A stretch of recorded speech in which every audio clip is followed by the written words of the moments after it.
વિદ્યાર્થી મિત્રો કેમ છો? આજે આપણે સાતમી વિભાજ્યતાની ચાવીનો અભ્યાસ કરીશું. તો આપેલી સંખ્યાના એકમના અંકના 2 ગણા કરી તેને બાકી વધેલા અંકોથી બનતી સંખ્યામાંથી બાદ કરી આ ક્રિયાનું 2 અંકની સંખ્યા બાકી રહે ત્યાં સુધી પુનરાવર્તન કરો. હવે જો છેલ્લે બનતી સંખ્યાને 7 વડે નિશેષ ભાગી શકાય તો આપેલી સંખ્યાને પણ 7 વડે નિશેષ ભાગી શકાય. શું ખ્યાલ આવ્યો કે આપેલી સંખ્યાના એકમના અંકના 2 ગણા કરી તેને બાકી વધેલા અંકોથી બનતી સંખ્યામાંથી બાદ કરી આ ક્રિયાનું 2 અંકની સંખ્યા બાકી રહે ત્યાં સુધી પુનરાવર્તન કરવાથી છેલ્લે મળતી સંખ્યાને જો 7 વડે નિશેષ ભાગી શકાય તો આપેલી સંખ્યાને પણ 7 વડે નિશેષ ભાગી શકાય. જો આપણે એનો ઉદાહરણનો અભ્યાસ કરીએ તો 39746 આપણને આપ્યા છે. ચેક કરીએ કે 7 વડે નિશેષ ભાગી શકાય છે કે નહીં. અહીં એકમનો અંક કયો છે? 6 છે.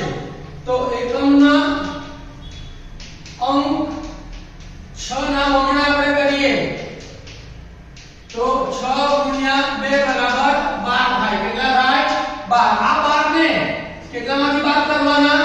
તો કે 3974 માંથી 12 બાદ કરતા તો કેટલા વધે જુઓ.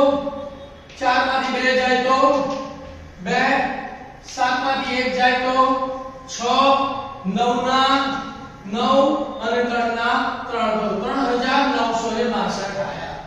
ફરી આ ક્રિયાનું પુનરાવર્તન કરવાનું. અહીંયા એકમનો અંક કેટલો છે? 2 છે. તો 3962 માં એકમના અંકના 2 ગણા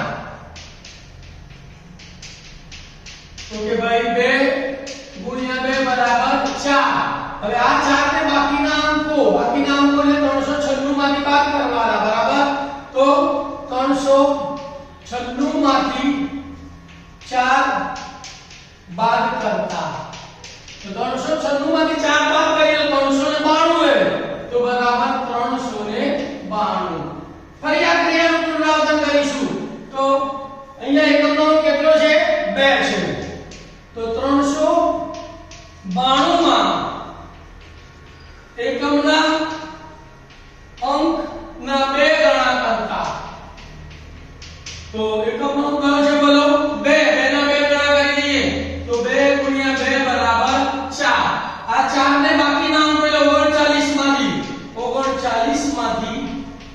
4 ને બાદ કરતા તો 39 માંથી 4 ને ભાગ કરીએ તો કેટલા રહેશે? 35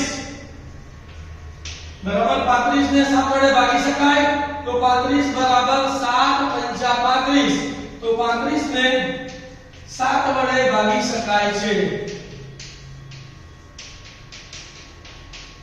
તો માટે 39746 ને પણ 7 વડે નિશેષ ભાગી શકાય.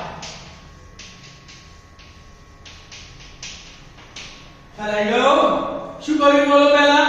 39746 માં એકમનો અંક 6 છે. 6 ના બમણા કર્યા એટલે 12 તો બાકીના અંકો એટલે 3974 માંથી આપણે 12 બાદ કર્યા એટલે કેટલા વધ્યા? 3962. ફરી આ પ્રક્રિયા 3962 સાથે કરવાની.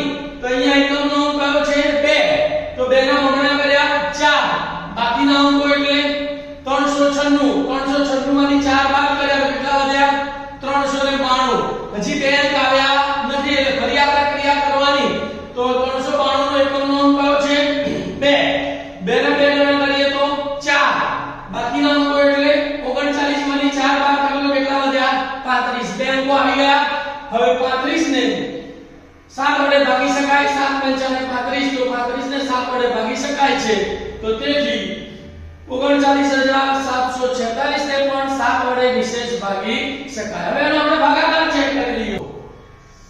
39,746 ભાગ્યા 7 તો 7 પંચા 35. 9 માંથી 5 જાય તો 4, 3 માંથી 3 ગયા તો 0. ઉપરથી ઉતાર્યો 7 તો 7 6 42. 7 માંથી 2 ગયા તો 5, 4 માંથી 4 ગયા તો 0. ઉપરથી ઉતાર્યો 4. 70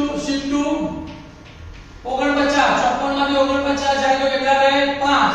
ઉપરથી ઉતાર્યો 6.